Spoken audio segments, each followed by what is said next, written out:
The scream ripped through Emma's dream, sharp and jagged, echoing as if walls bent around her. She sprinted down a corridor lined with mirrors, but her reflection lagged, mouths moving slower than her own. A faceless figure dragged a knife across glass, producing a screech that drilled into her skull. The whisper followed, rasping her name with wet syllables. Emma gasped awake, drenched in sweat, but the whisper continued, curling from the corner of her dark bedroom.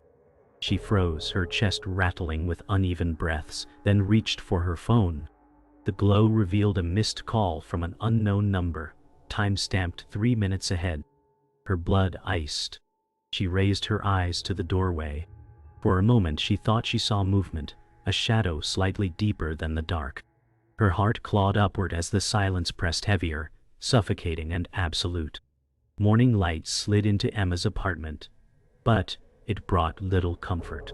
She sat hunched at the kitchen table, hands wrapped around a mug of coffee gone cold. The whisper from the night still lingered in her skull, making every sound feel dangerous. She typed frantically on her phone, telling Ava Reed she thought someone had been inside her room. Ava replied almost instantly, dismissing it with a line about nightmares bleeding into stress. Emma wanted to believe her, yet the unease gnawed harder. She set her phone down, staring at her own reflection in the darkened microwave. For an instant, the face looking back didn't move with hers. Emma blinked, and it aligned again, but dread tightened its grip, whispering that the boundary between her dreams and her waking hours was already crumbling. At work, the buzz of computers and the drone of fluorescent lights pressed into Emma's skull. She typed into endless spreadsheets, eyes glazed. Numbers shifted, rearranging into words. Run. She blinked hard, rubbed her temples, and the data returned to normal. Her breath stuttered. Mason Cole, her supervisor, leaned against her desk, brows knit in concern. "Are you all right?" he asked, his voice casual yet probing. Emma forced a smile, choking out, "Just tired, nothing serious." His eyes lingered longer than she wanted, as if sensing the panic beneath her calm. When he walked away, Emma stared again at the screen, half expecting the letters to crawl back into words. The silence between keystrokes felt alive, and the office hum no longer sounded like machines but like whispers too faint to catch. In the therapy office, Emma perched nervously on a leather chair, notebook clutched against her chest. Dr. Mason Cole adjusted his glasses, voice calm and deliberate. Emma explained how the dream left her gasping, how even waking felt unsafe. She admitted, "I'm terrified of losing control. It feels like the dream follows me." He nodded, pen scratching across paper, though she swore the words forming weren't quite his own. He prescribed routine, sleep hygiene, journaling, but each word sounded hollow, detached. The office felt colder with every breath. Emma's eyes drifted to the framed diplomas on his wall, but the glass caught her reflection, pale and tired, and for a second, she thought someone else sat in her chair. She blinked and it was gone, yet unease pulsed heavier than before. The subway rattled beneath the city, its lights flickering in sickly rhythm. Emma gripped the pole, her knuckles white. She tried to drown her thoughts in the motion of strangers shifting around her, but unease clung like smoke. The reflection in the window caught her attention. Behind her stood a tall figure, shoulders too broad, head tilted unnaturally. She spun, but only a drowsy commuter scrolled on his phone. Emma exhaled, pulse frantic, but the whisper returned, brushing her ear. "Soon." She pressed back against the seat, eyes darting between reflection and reality. The train plunged briefly into darkness, the lights extinguished, and for a split heartbeat, she was certain the figure reached toward her shoulder. The light snapped on again, and nothing was there, just her trembling form and silence thick as stone. Emma sat cross-legged on her bed, notebook propped against her knees, forcing herself to write. Dream log night 1. Her handwriting wavered as if reluctant.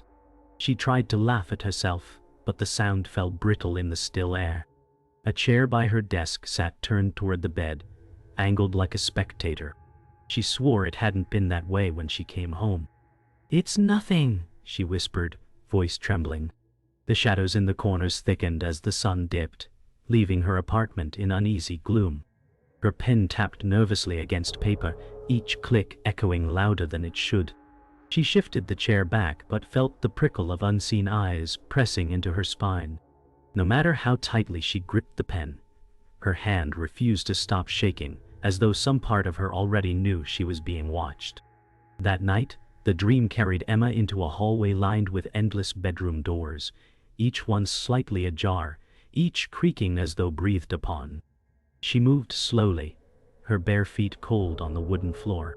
The killer's shadow stretched across the corridor, methodical in its approach, hand reaching for knobs one by one.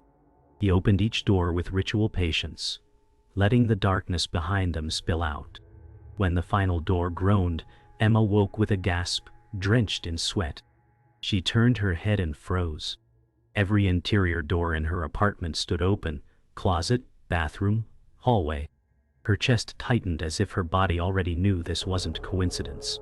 She whispered to herself, "It's happening," though the sound barely escaped her throat, swallowed by the silence that followed.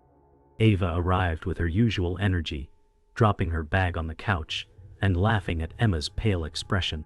"You're letting a dream beat you up," she teased, grabbing a soda.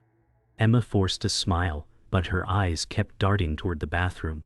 A dark smear marred the mirror above the sink, shaped almost like a handprint. Emma scrubbed furiously with paper towels until her arms ached, yet the mark clung stubbornly. "Just condensation," Ava said, but the forced lightness in her tone betrayed unease. Emma's shoulders sagged. She whispered, "What if it's real?" Ava shook her head and said, "It's not." Yet the mark remained, ghostly and immovable, staring back like a warning etched into glass. Emma turned away, heart pounding, afraid to look again. Emma sat at a cafe, stirring untouched tea, her gaze fixed on steam curling upward. She muttered to herself about doors, voices, the mark that wouldn't fade. At the next table, a soft-spoken woman looked up from a worn book. Miriam Hale closed it with deliberate care, her calm eyes locking onto Emma's. She leaned closer, voice low, "You've seen him, haven't you?" Emma stiffened. Miriam slid an old pamphlet across the table. Its cover read, "Shared Spaces of Sleep." Emma whispered, "What is this?" Miriam answered, "A warning. Some dreams don't belong to us alone." Before Emma could respond, the bell above the door rang, though no one had entered. She looked back, and Miriam's eyes carried both pity and urgency. Back in her apartment, Emma scrolled through her phone with trembling hands, trying to distract herself. Her gallery stopped her cold. There was a photo she had never taken, her bedroom door slightly open, a silhouette standing in the seam. Her breath caught. She tapped for details, and the metadata chilled her blood, captured last night while her phone had been in airplane mode. Her whisper trembled, "That's impossible." The room felt smaller, pressing in. She dropped the phone, backing against the wall, eyes locked on the real bedroom door, now ajar just the same as in the image. The silence pressed so tightly around her that she could almost hear her own blood roaring. Something in the dark was closer than she ever dared believe. Emma's body refused to move. Sleep paralysis pinned her as though invisible chains held her down. Her eyes darted wildly, and there he was. The killer, seated on the edge of her bed. The mattress sagged beneath his weight, pulling her closer. His faceless head tilted, knife glinting in the faint light that bled through the blinds. She tried to scream, but only a broken rasp escaped. The air was heavy, damp, tasting of iron. His hand pressed slowly onto the blanket near her chest, and she felt the dip deepen as if he were leaning closer. With a violent gasp, she broke free, bolting upright, sweat dripping from her chin. But her horror spiked further. The mattress still carried the deep indentation where something had been sitting only moments before. Emma stormed into Dr. Mason Cole's office, words spilling in ragged bursts. She described the paralysis, the figure, the weight on her bed. His face remained calm, clinical, though his pen faltered briefly. "Stress hallucinations," he explained smoothly, scribbling on his pad. Emma leaned forward, voice cracking. "It wasn't in my head. The mattress, she froze. The prescription slip bore words not in his neat handwriting but jagged scrawl. "Stay awake." She blinked and the letters rearranged into medication instructions. Mason adjusted his glasses, expression unshaken. "You need rest, Emma." Her chest tightened. His voice was steady, but his eyes betrayed a flicker of something he wasn't saying. She left with the slip clutched tight, uncertain if reality had finally split. Ava insisted on a movie night, dragging Emma into her apartment. Popcorn bowls and laughter masked Emma's unease, but every flicker of shadow kept her on edge. When Ava stepped out to grab drinks, the lights in the hallway outside sputtered and died. Emma crept toward the door, heart hammering. She pushed it open to find the elevator doors yawning wide. Inside was no familiar space. Instead, wallpaper peeled in strips, damp stains trailing down. A long, dark smear stretched from the elevator's threshold into the unseen beyond. A faint dragging sound echoed, wet and rhythmic, as if something heavy moved away into the void. Emma slammed the door shut, breath ragged, whispering, "It followed me here." When Ava returned, Emma's smile was a fragile mask. Emma clutched the pamphlet as she browsed the bookstore, her steps hesitant. From the quiet back aisle, Miriam Hale emerged, her presence calm but heavy with intent.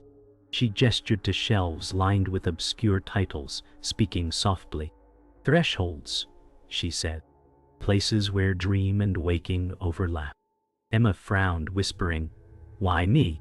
Miriam's gaze lingered. "Because someone before you opened the door." She slid a book from the shelf, its pages brittle, diagrams of corridors etched across them. Emma's stomach dropped as the drawings matched the dream's hallways. Miriam leaned closer, voice dropping lower. "This place knows your name." Emma's throat went dry. The store felt suddenly colder, every flickering lamp bulb carrying a shiver as though unseen hands brushed past. That night, a pounding rattled Emma's door. Jacob Price, her neighbor, stood outside, his face pale and frantic. "There was a man watching your window," he said, voice cracking. Emma's stomach dropped. She peeked past him, but the street was empty. Only a single shoe sat abandoned on the sidewalk, toe pointed toward her building. Her skin crawled as though the night itself leaned closer. Jacob's eyes darted, his voice trembling. "I know what I saw." Emma whispered, "He's already inside," though she wasn't sure if she meant her apartment or her mind. The air grew colder, silence wrapping around them both. For the first time, Jacob's fear mirrored her own, and she realized the terror was no longer hers alone to carry. Emma spread her notebook pages across the floor, sketches of dream corridors scattered like broken maps. The more she connected lines, the more a dreadful truth formed. The twisting dream hallways weren't random. They mirrored her apartment building's layout. Her pen trembled as she traced the final route, realizing every path ended in her bedroom. "It's leading to me," she whispered. The air around her felt heavy, like the walls themselves leaned closer to listen. Her pulse quickened as shadows thickened in the corners, stretching thin fingers toward her drawings. She shoved the papers away, but the image was burned into her mind, a map not of escape, but of pursuit. The realization lodged deep, gnawing at her. The killer had been navigating toward her all along. Sleep dragged Emma under like a riptide. In the dream, she faced the killer directly. His faceless head leaned close, breathless silence between them. "Take my name," she bargained, her voice a whisper carved from fear. The killer's hand hovered above frost blooming on the corridor walls. "I already own it," he rasped, voice like steel dragged through gravel. He traced letters into the frost, each stroke glowing faintly. Emma's eyes widened as her own name appeared, etched in ice. She gasped awake, heart hammering, and stared in disbelief. Her window glass shimmered with real frost, her name scrawled across it in trembling lines. Her throat closed around a scream she couldn't release, knowing the dream no longer ended when she woke. Miriam led Emma through rain-slick streets to an abandoned chapel converted into a records office. Dust cloaked the pews, and candle stubs marked forgotten prayers. She guided Emma to a brittle folder, the paper inside yellowed with time. Miriam laid out an old newspaper clipping. A tenant from Emma's apartment, dead years ago, raving about dreams of a killer before their death. Emma's breath hitched. The grainy photo showed a familiar hallway, the same layout she had drawn. "It repeats," Miriam whispered, eyes dark with sorrow. Emma's fingers shook as she touched the paper, feeling the weight of history pressing against her chest. The chapel groaned in the wind, its stained glass shuddering, as if the building itself mourned the truth revealed. The next night, Jacob vanished. The building buzzed with rumors until Emma caught a glimpse of the security footage. She leaned over the monitor, pulse racing. The grainy video showed Jacob stepping into the elevator alone, his face tense but determined. The doors closed, then reopened, not to the familiar lobby, but to a hallway shrouded in fog, wallpaper peeling, floorboards warped with damp. Jacob hesitated, then stepped forward, vanishing into the mist. The doors slid shut behind him, swallowing him whole. Emma pressed a hand to her mouth, tears blurring her sight. The hallway on the tape looked exactly like the one in her dreams. She whispered, "It's spreading," though part of her knew it had always been waiting. When Emma returned home, the air smelled faintly of smoke. Her bedroom door hung open, and her heart dropped. On the bed lay a crude circle of coarse salt, unevenly scattered, grains glinting faintly in the dim light. At its center rested her pillow, stained dark with something like ash. Above, words scrawled across the ceiling in jagged strokes read, "Not enough." Emma staggered backward, nearly falling. Her body shook with the certainty that this was no illusion. The salt crackled faintly, shifting though no breeze moved. She whispered, "What do you want from me?" The silence offered no answer. The words on the ceiling loomed heavier, pressing into her chest, a reminder that the killer wasn't just near, he was inside. Miriam's voice was low, deliberate, as she unfolded another brittle clipping. Emma's stomach knotted as she read the headline, "Tenant found dead after sleep experiments." The name chilled her blood. It was a relative she had never spoken of, estranged and forgotten. Miriam's eyes pierced her. "The bloodline repeats the cycle," she said softly. Emma's voice cracked. "You mean this started before me?" Miriam nodded, her expression shadowed by regret. The chapel's air seemed heavier, the candle flames bending unnaturally.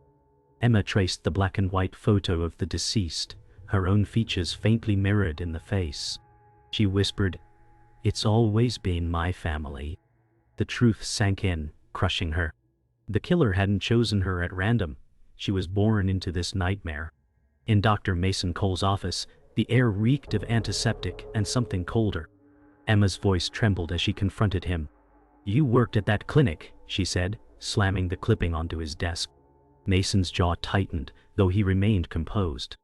"I was conducting studies," he said, carefully measured. But Emma's eyes caught his notes.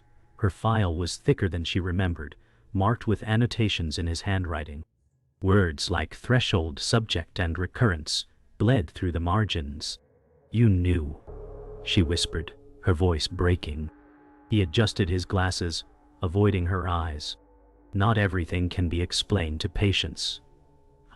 Emma backed away, realization tearing through her chest. The dreams weren't chance. She had been studied, watched, prepared. The betrayal felt like another knife. Ava scrolled through Emma's cloud backups late at night, frustration creasing her face. Then she froze. An old voicemail played, distorted and trembling. A younger Emma's voice whispered, "I'm sorry, I let him in." Ava's eyes widened as she checked the timestamp, aligning with the very night Emma's relative had died. Her pulse spiked, the sound making the room colder. Emma listened too, her face pale as chalk, whispering, "I don't remember saying that." Ava gripped her friend's arm. "This isn't just dreams, Em. You've been tied to him all along." Emma's chest heaved, denial crumbling as dread settled in. The past she had buried had clawed its way back, and her own voice had become the proof that terrified her most. Sleep dragged Emma back to the clinic of her childhood. She stood small again, a younger version of herself clutching a paper crane. In the shadows, the killer's looming figure reached forward, his faceless head tilting in approval. The child Emma placed the crane in his dark hand, whispering, "Please, no more nightmares." His reply rumbled low, "A fair trade." Emma's adult self screamed silently, powerless to stop the bargain she had already made. The walls dripped with peeling paint, monitors flickering with static. She jolted awake, chest burning, realization searing her mind. She had offered herself up long ago, her innocence traded for quiet nights, never knowing the price. The killer hadn't just stalked her dreams, he had been invited. The nightmare bled into reality. Ava screamed when her reflection in the mirror delayed, moving a beat too late. Her panicked eyes met Emma's, terror finally undeniable. In Miriam's shop, the bell above the door rang despite no one entering. She whispered, "He's loose." Emma's blood chilled. The killer was no longer confined to her alone. His presence reached beyond, feeding on those around her. Emma's chest clenched as shadows stretched unnaturally, swallowing corners of the room. Ava gripped her arm hard, whispering, "We were all in this now." Emma wanted to deny it, but the proof stood in every reflection, every sound without a source. The nightmare had breached its cage. The city itself felt thinner, as if the world was starting to tear. Emma knelt on the living room floor, chalk in her trembling hand as she drew jagged lines across the hardwood. The circle of salt enclosed her bed, every mirror taped over with sheets. Ava paced the room, clutching a timer, muttering, "We can't screw this up." Dr. Mason Cole sat rigid, medical equipment spread on the table, monitoring Emma's pulse with clinical precision, though sweat beaded on his brow. Emma whispered, "If I fall asleep, don't pull me out unless I'm gone." Ava's voice cracked, "Don't talk like that." The apartment seemed smaller, shadows crowding closer with each stroke of chalk. Emma's throat tightened as she laid the final mark.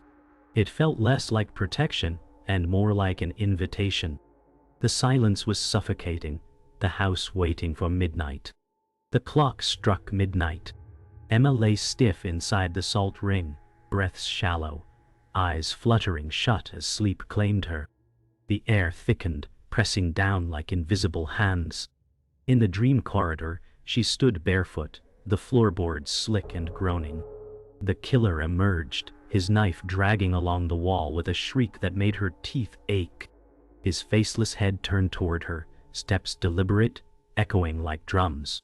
Emma's legs trembled, every instinct screaming to run, but she clenched her fists and forced herself still.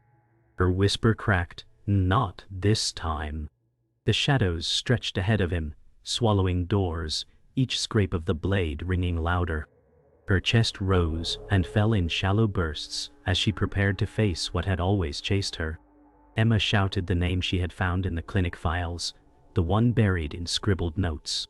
The corridor shook violently, cracks splintering through the walls. The killer stopped, head tilting as if amused. His laugh vibrated the air, low and metallic. "Names are locks. Locks can be picked." He stepped forward, the salt ring dissolving into smoke as he crossed it effortlessly. Emma staggered back, her heart pounding so loud it drowned her thoughts. The knife gleamed brighter, scraping sparks as it touched the ground. She realized the truth. She had never truly contained him. The rules had been illusions, games to keep her struggling. He was inside her circle, inside her world, and the lookless face tilted as though savoring her despair. In the waking world, Ava panicked, shaking Emma's shoulders. "Wake up!" she screamed as alarms blared from the medical monitor. Dr. Mason Cole's face broke its calm mask, his voice sharp. "Don't, she has to finish it." The lights flickered, bulbs bursting one by one in showers of sparks. Shadows rippled across the walls, moving without a source, pressing against the taped mirrors until the sheets peeled away. Emma's body twitched violently in the salt ring, breath caught between gasps. Ava's tears streamed as she clutched Emma's wrist, torn between fear and trust. The apartment quaked like a storm ripping through the walls. Emma's voice in the dream echoed faintly into the room, calling out words they could barely hear, while reality fractured around them. In the dream, Emma clutched the paper crane, unfolding it with shaking hands. Her blood smeared the creases as she whispered, take back what was yours." The killer froze, fissures spreading across his dark form like cracking glass. His body fractured, shards breaking away, releasing a sound like shattering mirrors. But instead of disappearing, the fragments flew outward, embedding themselves into every reflective surface. Glass, walls, even the air. Emma shielded her face, heart hammering as the shards pulsed faintly. In the waking world, the apartment's mirrors splintered simultaneously, their cracks glowing red. The killer screamed not in defeat, but in multiplication. Emma realized too late the cost of her defiance. She had broken him, but now his pieces filled every reflection. Dawn broke with pale light crawling through the blinds, but the silence was unnatural. Emma sat in the wreckage of her apartment, shards of glass littering the floor, every mirror cracked and webbed. The air was too still, too quiet, as though the building itself was holding its breath. She exhaled shakily, whispering, "It's over." Yet her chest felt hollow, as if something had been ripped from her. The whisper that had haunted her was gone, but the absence was almost worse, like an amputated limb that still ached. She moved slowly, touching the jagged glass, her reflection fractured into dozens of pieces staring back at her. Emma's eyes welled as she realized survival didn't feel like victory. It felt like being emptied out. Miriam's voice was steady but grim as she stood among the ruins of Emma's living room. "You've scattered him," she said, her eyes fixed on the splintered glass. "But shards cut deeper than a blade." Emma shook her head, whispering, "So I made it worse." Miriam's expression softened with pity. "You multiplied thresholds. Reflections are doors, and now there are countless more." Emma's breath caught as she stared at the cracks shimmering faintly in daylight, as if alive. The thought of every mirror, every screen, every window now being an entry point sent chills tearing through her. Miriam touched her shoulder gently, voice low. "You survived, but the city will feel thinner now." Emma closed her eyes, realizing she hadn't ended anything. She had only opened more. Dr. Mason Cole arrived with a briefcase, jaw set as he gathered files from Emma's table. Without hesitation, he tore them to pieces, feeding pages into a small flame in a tin tray. Emma watched, numb, as diagrams, annotations, and her own name curled into ash. He muttered, "No one else should ever find this." Yet as the smoke rose, Emma glanced at the cracked window. Her reflection in the glass smiled half a second before she did, the delay subtle but undeniable. Her stomach turned, but she said nothing. Mason looked at her, expecting gratitude, but Emma only nodded faintly. The truth was heavier than any secret. She wasn't alone in her own body anymore. Something in the glass was waiting. Days later, the lobby gathered for Jacob's memorial, the atmosphere heavy with murmured condolences. Emma stood apart, her eyes on the elevator. Its ding echoed hollowly, doors sliding open to reveal an unrequested floor. Everyone froze, silence settling as the doors remained open far too long. The interior was empty, bathed in pale flickering light, as if inviting someone unseen. Emma's breath quickened, knowing the space wasn't for them but for her. She forced her gaze away, her hands trembling. The mourners whispered uneasily, no one daring to step inside. Finally, the doors closed with a groan, the sound too organic, like a throat swallowing. Emma shivered violently. The building wasn't done with her, and it never would be. That night, Emma set her phone on the dresser, camera facing the bed. She lay down, exhaustion crushing her, eyelids heavy. The screen glowed faintly, recording. Hours passed, the room silent but tense, the kind of silence that listens. On the display, her sleeping form shifted under the sheets. Then, in the black screen of the TV across from her bed, a reflection stirred. A silhouette leaned over her, faceless, finger raised slowly to its lips. The movement was deliberate, almost tender. Emma exhaled a deep sigh in sleep, unaware. The figure's head tilted toward the camera, as if acknowledging the viewer, then melted back into shadow. The recording continued, endless minutes of nothing except for the memory of that gesture, a warning not to forget.